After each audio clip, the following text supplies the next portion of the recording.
Welkom by ons video oor projekskedulering en hulpbronbenutting. Ons sal ondersoek hoe om die vroegste begin en eindtye vir aktiwiteite te bepaal om doeltreffende taakbeplanning en optimale hulpbronbenutting in projekbestuur te verseker. Begin deur 'n lys van afhanklikhede om te identifiseer watter take voltooi moet word voordat ander kan begin, wat die grondslag vorm vir 'n goed gestruktureerde projektydlyn. Die skep van 'n netwerkdiagram is 'n belangrike stap in die visualisering van aktiwiteitsverwantskappe.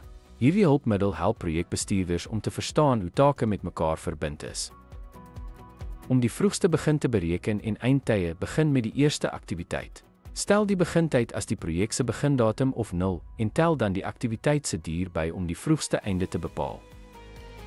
Die vorentoe deurvoermetode word gebruik om die vroegste begin en eindtye vir alle projekaktiwiteite te bereken. Hierdie proses behels die opeenvolgende beweging van die begin tot die einde van die projek wat akkurate skedulering verseker.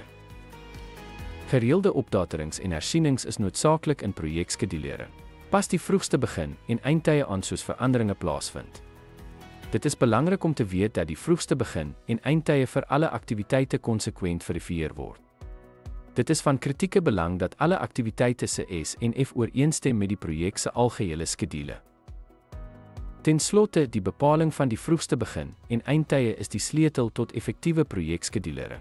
Gereelde opdatering en hersiening van hierdie tye help om 'n akkurate projektydlyn te handhaaf, wat suksesvolle hulpbronbestuur verseker. Dankie vir die kyk.